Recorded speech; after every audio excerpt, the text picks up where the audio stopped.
Marques Ogden, welcome to the show. How you doing, Eric? Thanks for having me on, my friend. I appreciate you.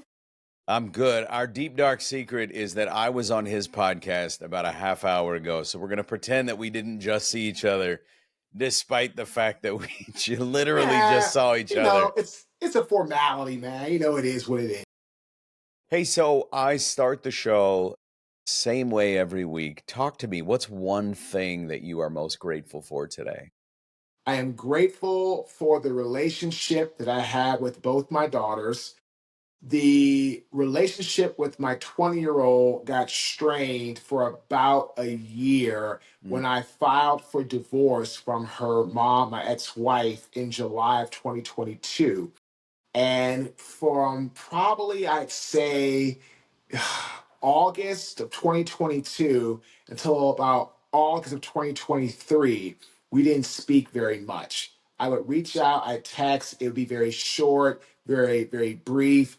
And when she came back home after I got through with all the struggles and the depression and anxiety and stress, and I was out of that horrible, dilapidated apartment, and I bought my dream home, she came back from school for a little bit of a break.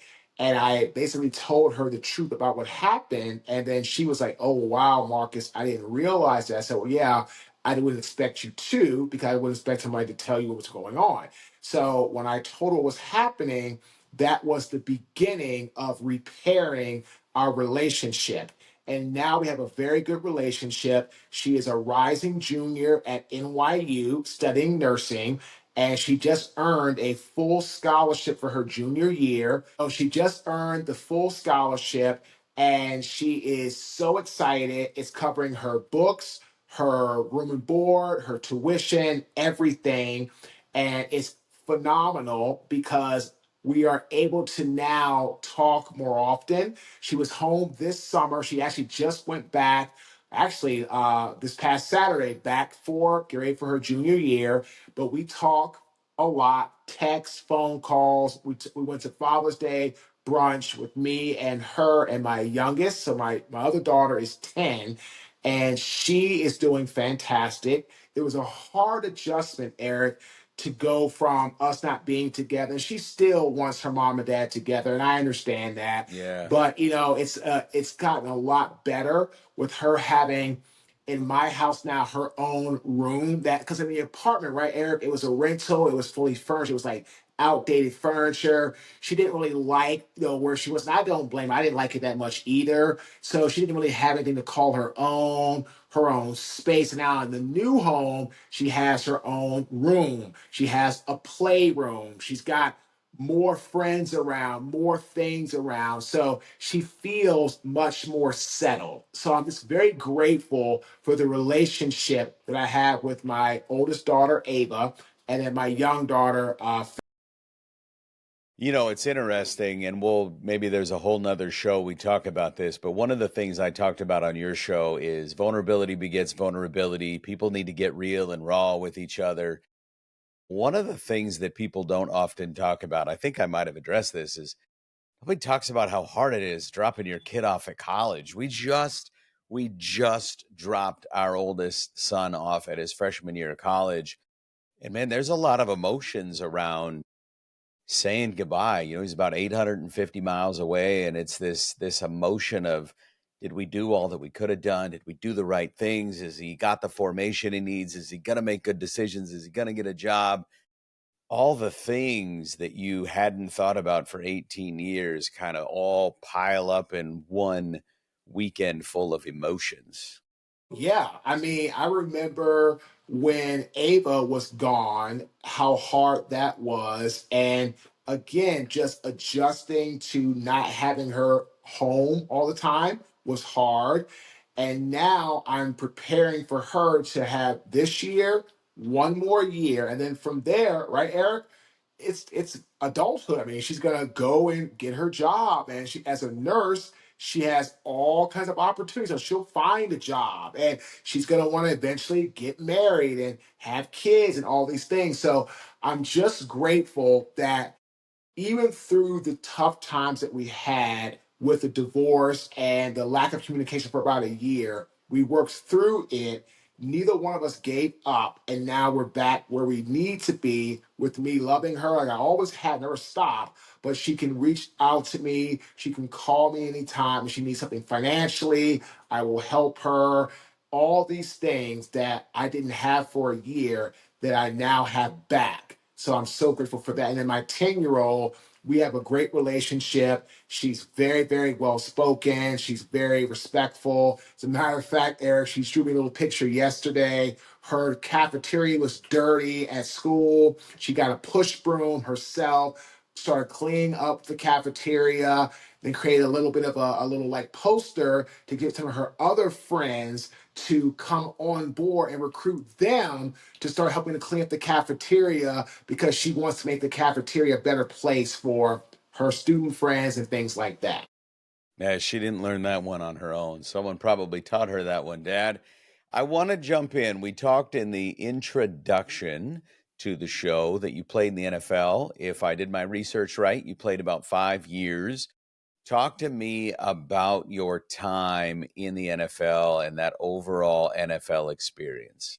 The NFL experience, Eric, was phenomenal. It was such a great opportunity to learn how to grow, how to, mature during stress and anxiety and difficulty.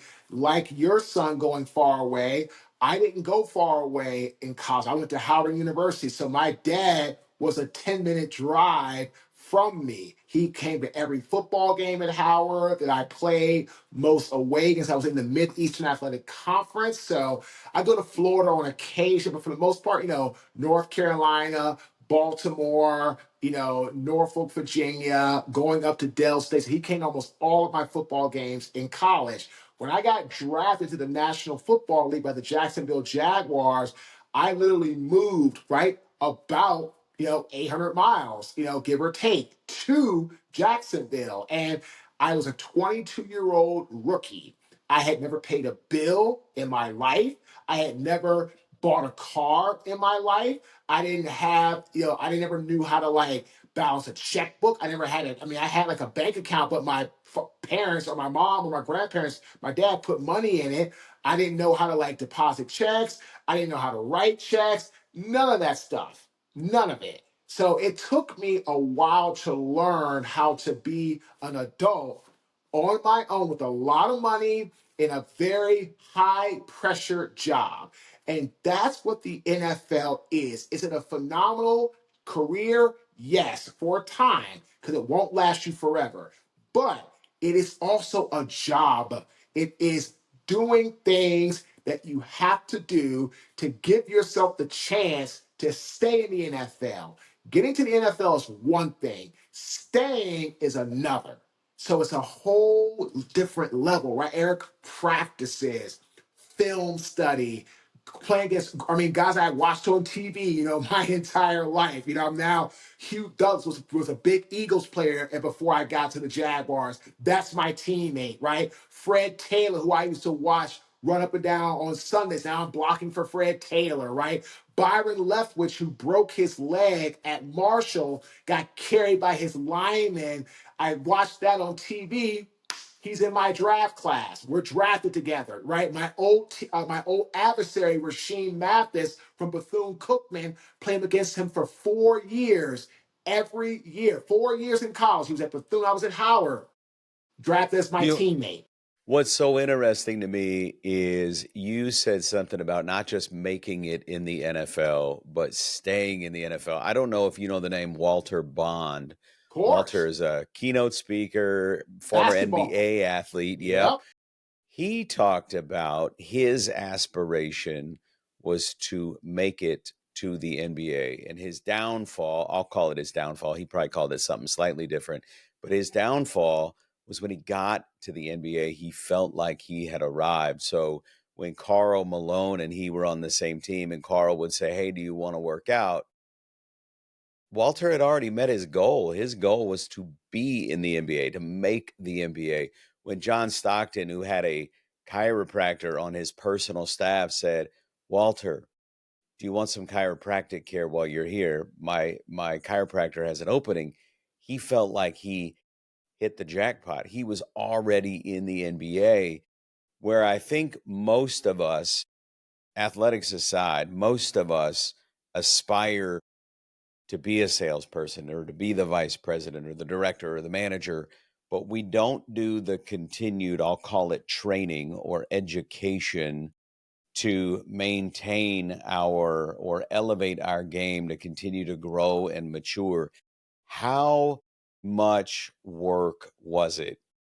You made it into the NFL. You have literally achieved the goal of, I don't know, 70% of young men. You've made it into the NFL. Talk to me about how hard it was to stay in the NFL.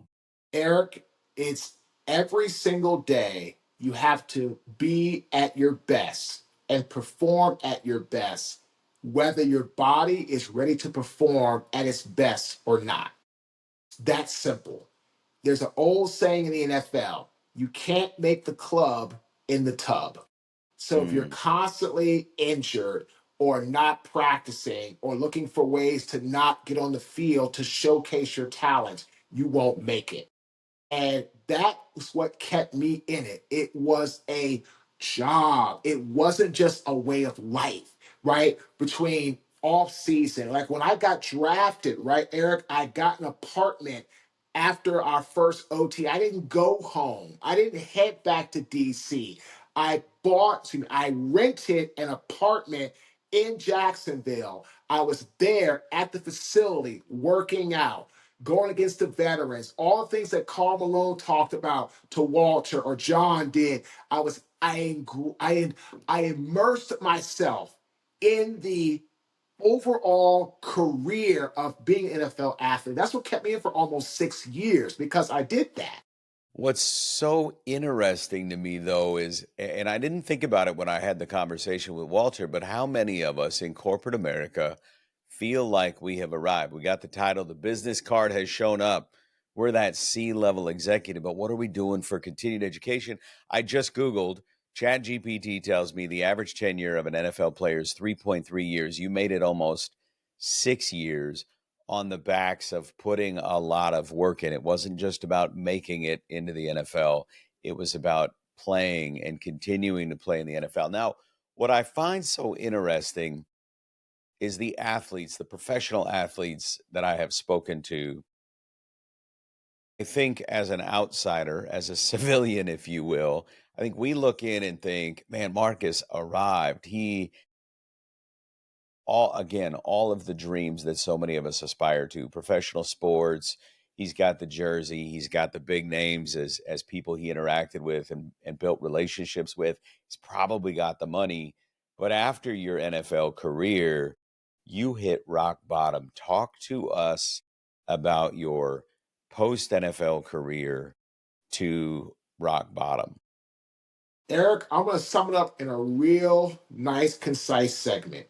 You talked about people who thought they made it. Mm, After my NFL career, I struggled immensely with alcoholism, depression, painkillers, all that. I lost my father on top of that, and mm. it was just in a dark, dark place.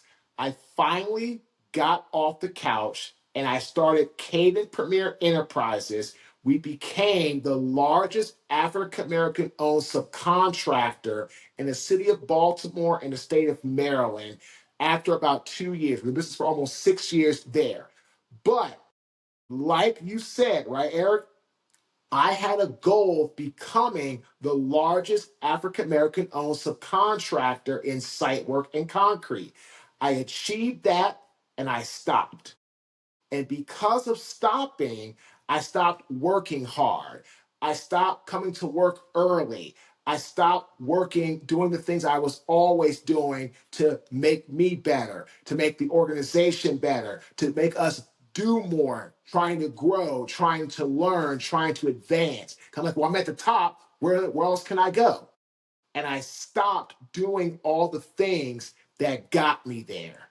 And because of that, Eric, I ended up losing everything that I owned between a bad job, spending about $3 million over budget, which I should have never done the work because I should have gotten a signed change order. But my ego and my arrogance caused me to do something that I know I shouldn't have done because I said, well, I'm the top in Baltimore, I'm the top in BE, I'm a minority on this project. They're going to take care of me, they're going to make sure I'm good. Yeah, no, not the case. And I tell people in business all the time, every job stands alone. So You know, because of that, right, I lost everything. what's so interesting to me is I read your bio, I did some homework, we've had a couple conversations. It sounds to me, as an outsider looking in, you got screwed on a contract. You ultimately got stuck holding the purse strings. But the way in which you describe it, without me just directly asking, you own that. You own not, hey, I lost my business because someone owed me $3 million. Marcus, you said I lost my business because I should have gotten a change order, and you owned that. And I think as we grow and mature as individuals, as leaders, oftentimes those of us that are the most successful, it's on the backs of owning our mistakes versus pointing the fingers. The people that I have seen continually struggle job after job after job are the ones like, well, it's a bad manager, it's a bad company, it was a bad experience, the onboarding was awful. Marcus, someone screwed you out of $3 million, and your approach to that was, I should have gotten a change order. Shame on me. And I think there's a lot of wisdom, and I think the growth that has come from that for you has come on the backs of you owning that mistake. Oh, absolutely. Again, I should have never done the work without the ink on that contract for that extra work being signed. And because I felt I was their minority contractor, the large big boy, I was a $20 million a year company. But facing up against a multi-billion-dollar a year Yeah. company, you're going to lose. And I realized, and once I took accountability, after I hit rock bottom as a custodian, when I moved to Raleigh, after losing all of my money, after losing my home, after losing both of my cars, after having everything I had stripped from me, I still didn't take accountability until the rock bottom moment.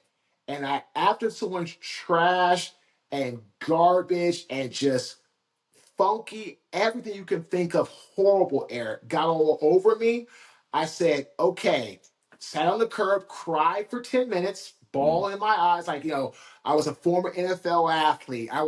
I had a construction company worth $20 million. What happened to me? I happened to me. And once I realized that, that's when life got better. And from there, from rock bottom, at that moment, right, Eric, I started to scratch and claw my way out of that situation.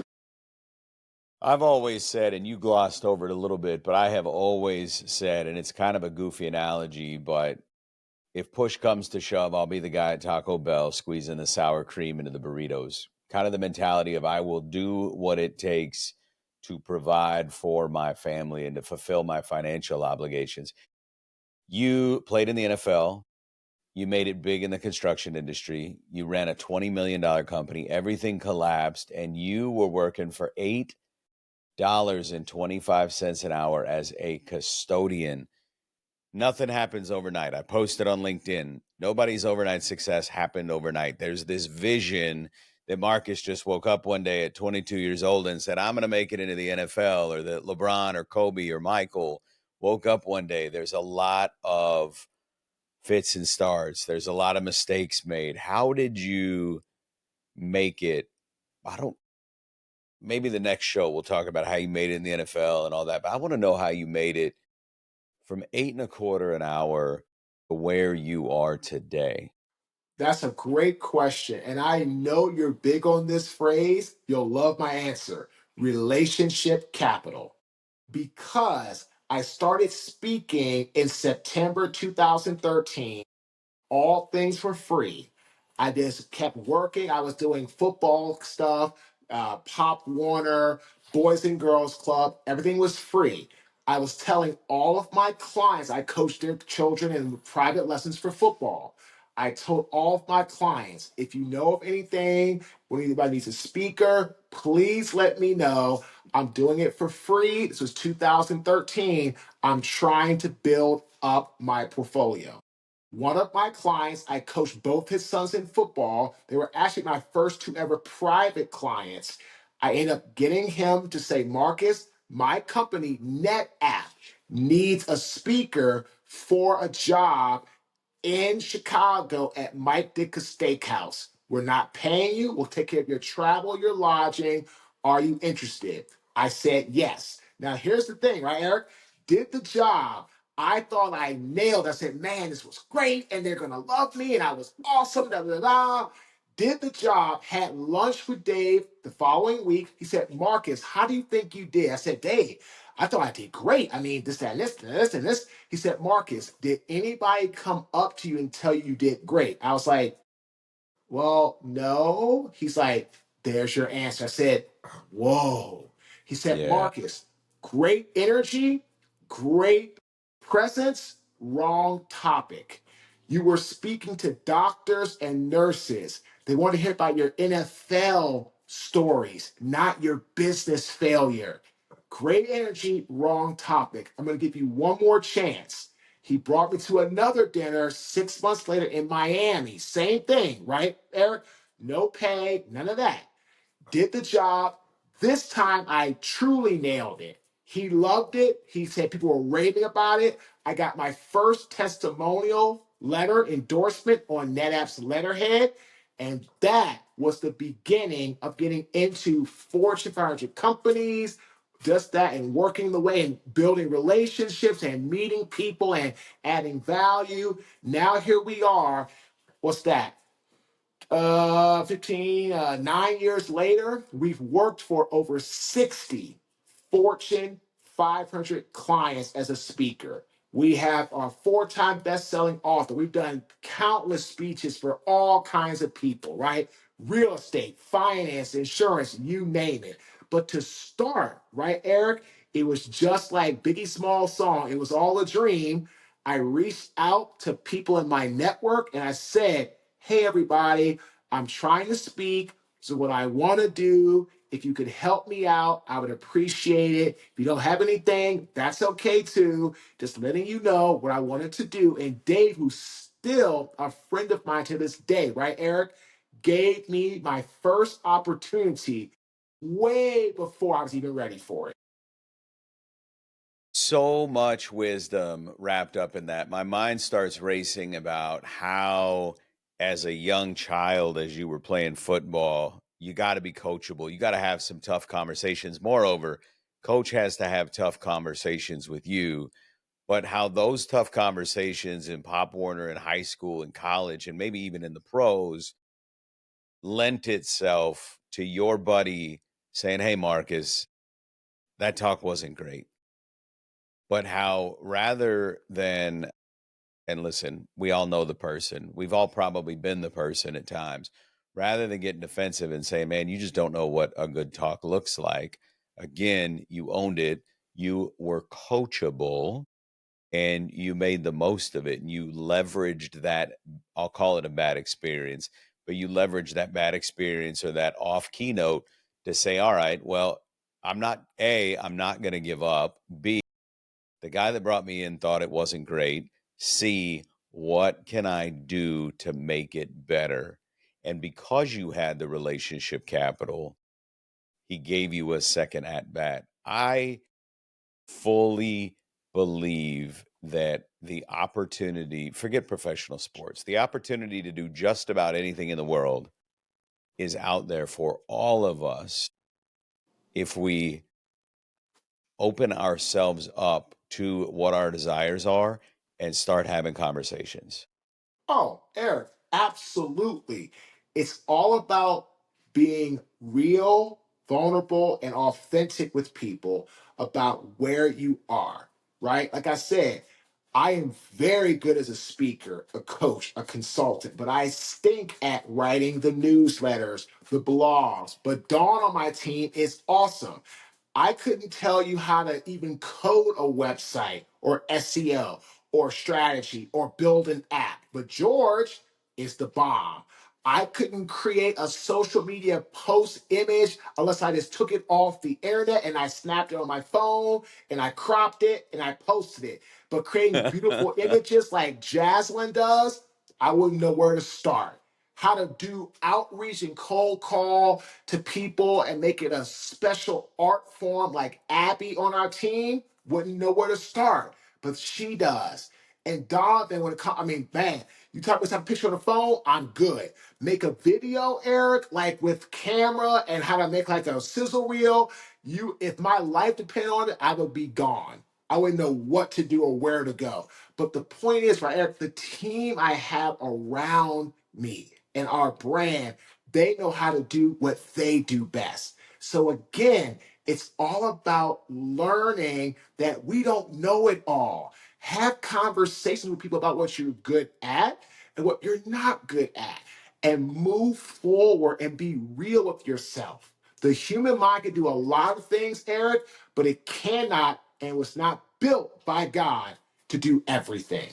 All right, talk to me as we start to wrap up the show a little bit. Give us some framework as you're digging yourself out of the trenches, if you will, or maybe more so for the listeners of the show as they're digging themselves out of the trenches and they don't know where to start. What are some practical steps that you would offer to start moving in that right direction? Number one, visualize what you want for yourself. And if you're struggling to know what you do best, talk to people in your network. Hey, I'm trying to move forward in life. Can you give me your thoughts? What do you think I do well? Right? I know what I do well. I'm a good speaker. I'm very charismatic. I'm well spoken. It's taken me a while to get here, but I know what I do well. Right? So if you don't know, go ask somebody and then visualize what you want for yourself. Vocalize, right? You are enough. You are good enough. You are smart enough. You deserve fulfillment. Eric, when I got divorced, I was going through dark times. God moved me into a development called Serenity. And I live, Eric, on Serendipity Drive. Talk about just the essence of vocalizing, I deserved more and better. And that's what I hung my hat on. Vote. When you figure out what you want to do something every single day towards that goal. Listen to a podcast like Eric's or mine. Read a book like Eric's or mine. Talk to people. Engage people. If you're in sales, make that phone call. Send that email. If you're a leader, bring somebody into your office. Let them communicate. Open door policy. Create a better culture, right? But vote. Do something positive every single day and then venture out and find your tribe. Your vibe attracts your tribe. Who you hang around is who you become. So if you're trying to move forward, visualize what you want and find out what that's good at. You don't know, ask somebody. Vocalize when you know what you want to do. You're good enough. You're going to have tough days. We all do. You're good enough. You're smart enough. You deserve it. Move forward. Vote. Do something positive every day towards your new desires and venture. Get up, get out, and have your vibe attract your tribe. You do the four V's, which is to the fifth V, right, Eric? Which is victory. I love it. There has never been a time like now for continued education, right? You got Masterclass, you got Chat GPT, got 3 million podcasts out there. There's literally, you want to learn something new, the opportunity is out there. We just have to go look for it. One last question. You've done a lot of interviews over the years. You've answered a lot of the same questions. I probably asked many of them today. What's one question you wish people would ask you, but they don't? I wish people would ask me, when do they think I really felt I could do something special with my life? And how would you answer that? I remember when my grandmother gave me the first African American Cabbage Patch doll that came out, and his name was Little Marcus. Nice. And when I saw that, I said, wow, because they've been all white Caucasian for all the time. I said, Cabbage Patch has made the first African American male doll, and they named it Marcus. So if they can pick up out of all the names in the world, if they could pick that, and it is the first of its kind, I too can do something great. I too can be something first or innovative or creative. Nobody thought, Eric, I'd ever become a phenomenal speaker, have a brand, be a four-time best-selling author. People assume I would play football once I got into college and they saw I was good, things like that. Nobody ever thought I would have success and fulfillment in this space. There's not a lot of us on stages. You know that as well as I do. So it has to be, we have to be, you, me, the best of the best. We can't be average doing what we do. They're not going to tolerate that. So I have really dug in to be innovative, be creative, be forward thinking on how to really excel in this field with the right people, the right team, the right processes. But it all started when I realized, as I was probably 8, 9, or 9, 10 years old, when I saw that African American Cabbage Patch doll and they named it Marcus. I was like, that's huge for me. I want to go a step further as we wrap up the show. You didn't start your speaking business or your writing business or your coaching business on the backs of having a whole team of people around you. I want to lean back on relationship capital because as I got my career started in speaking and writing and some of these other things that I do, I realized people want to help you. You may not be in the financial position to help others. You might not have a skill set that they need, but if you've built that relationship capital out of the gates, in your case, you talked about a demo reel. Someone will put a demo reel together for you that has more skill than you do, and they'll do it on the backs of, hey man, I'm just trying to put a demo reel together. I don't have a budget for this. Can you help me? People want to help you put a website together. It feels like a big ask. And I firmly believe those people that step forward to help you today are going to get theirs in the end. You will take care of them in some capacity down the road. The inverse of that is we have to look for opportunities to serve others. There are going to be people, Marcus, you get it a lot. I get it a lot. When you're well into your speaking career, that are like, hey, I don't have a budget for this, but I really would really feel like you're the right guy. And then you do it because someone did it for you in the early days, and you're going to do it for them in the early days. Oh, Eric, how our company really got started. We had an academy, a leadership academy. It's our second one in 2017 in Kansas City. I met my now internal manager and my top team member, Miss Dawn Weiner. She was at the academy. She came. She was a hairstylist. She wrote a little blog on her social media. I said, Dawn, I want to have you help. I can't pay you. She started to work for us for nothing. Eric, she moved from Minnesota to Raleigh, didn't get paid by me for 2 years. Now I pay her, really great part time per month. And I don't question her. I don't say, well, did you get this time? You get this time. Like, she's been with me since the beginning, right? Since 2017, 7 years. So when it's time to pay her her monthly pay, boom. I know she'll get stuff done on time or what needs to be done. I don't even think about it. I don't even worry about it. But that's what you talked about. Dawn met us in the beginning. She poured into us, moved here, drained her financial resources to help us. Now she's doing great. I pay her very well, and we're growing like crazy. And now we have other people that we've built because Dawn did everything, right, Eric?